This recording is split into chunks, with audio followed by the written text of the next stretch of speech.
If your balance feels off, you've probably been told to just practice balancing. Maybe stand on one foot, hold it longer, try not to wobble. But here's the problem with that.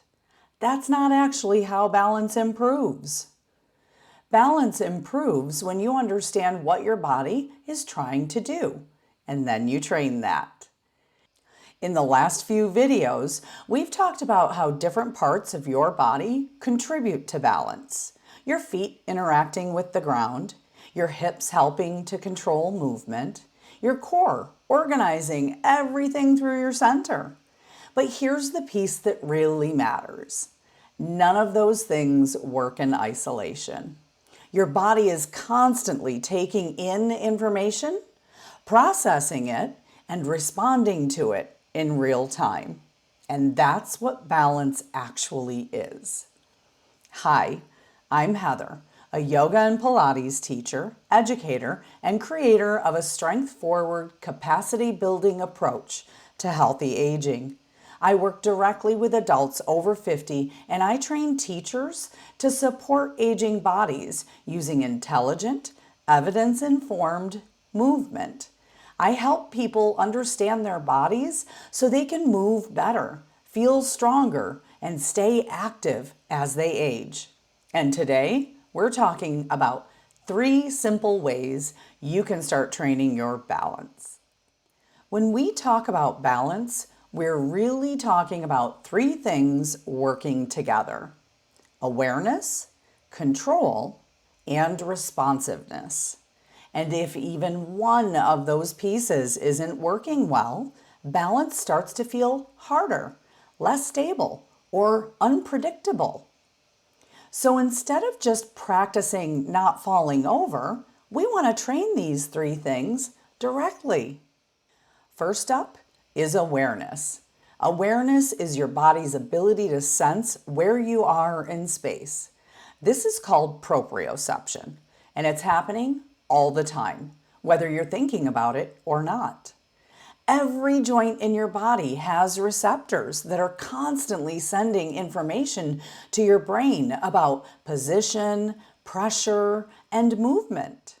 So when you step off a curb or walk across an uneven surface, your body is using that information to adjust before you even realize it. Next up is a simple way to start training proprioception. So try this. Take a chair, put it up against a wall or another place where it will be nice and steady. Then step in front of the chair, but don't let your legs touch the chair. And then all you need to do from here is sit down on the chair and then stand back up. Sit down and stand up. But no peeking, no looking at the chair. Just trust that it's there. Now, honestly, it's okay if that turned out to be a little harder than it looks. We're used to looking at chairs before we sit down, but this is how we train proprioception. So what you're doing is you're training your body to sense, adjust, and then respond without relying on seeing what you're doing. When this system isn't working well, you start relying more on your eyes, and that's when balance can feel uncertain or even delayed. Next, we move to the second part of this equation, control. Control is your ability to manage your body once you know where you are. So awareness tells you, this is where I am. Control allows you to do something about it. This involves strength, but not just strength in the traditional sense. It's strength with coordination. It's your ability to shift your weight, to stabilize, and then move with intention. So here's a simple way to start building better control of your movements in your balance. Like I said, this is a super simple one you can do almost anywhere. Make sure you have a wall or a chair available just in case your balance gets a little too wobbly. But all you're going to do is shift your weight from side to side or forward and back And instead of rushing through the movement, you're going to slow it down. But then we don't stop there. We shift our weight to one side, put a little bend in the knee, and maybe you just start to pull up onto your toes, maybe float the toes out to the side. So by bending your knee, you actually challenge the muscles to engage and work to maintain or establish your balance. So, little toe taps out to the side, and then you switch and you do the other side. So a little lean to the other side. Feel the muscles, feel your feet, your hips, and your core. Everything start to turn on and begin to work together. And then maybe you pop up onto your toe tips, opposite toe tips. And then maybe the leg comes out to the side. Maybe you go forward and back. And you just train each side to stabilize through movement.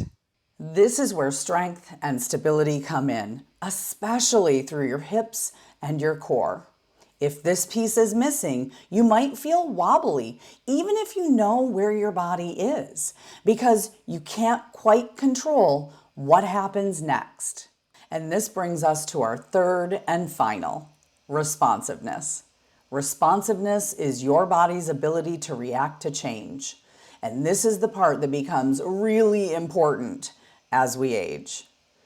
Because in real life, balance isn't something you hold, it's something you recover. Say you trip slightly, you step on something uneven, you get bumped, or even move too quickly. Your body has to respond fast enough and accurately enough to keep you upright. So let's take a look at a simple exercise you can do to train responsiveness. Okay, so here's how we train responsiveness. You can stand close to a wall or grab a chair so that you make sure you have a steady something to hold on to in case you do lose your balance. Then you'll grab a big pillow or a couch cushion, something that creates an unstable, changing platform to stand on. Then you step up on your pillow. Notice how the ground beneath you now is changing. It's adjusting, it's moving. And what this does is it changes the feedback that your feet are getting from the ground. Instead of a solid, predictable surface, the ground is now moving just a little bit underneath you.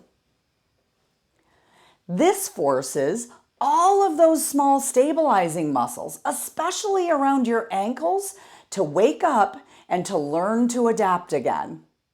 And then when you're ready for a little bit more of a challenge, just close your eyes down.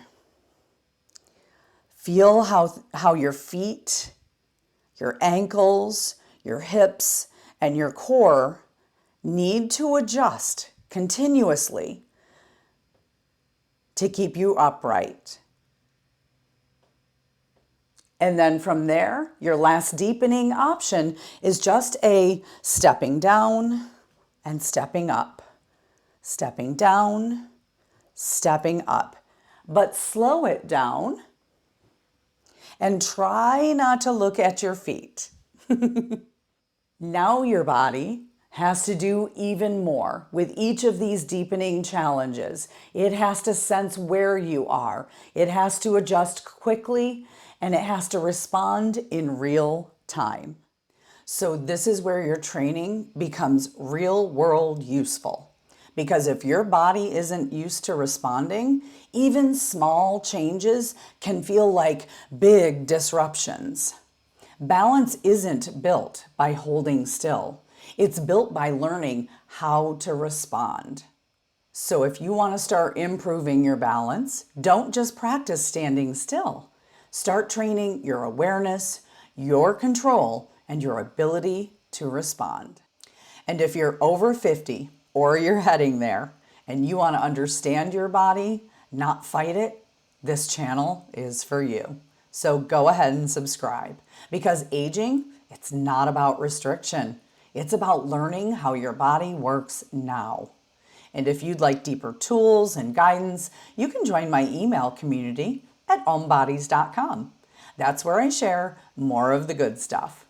And here on YouTube, we'll just keep building.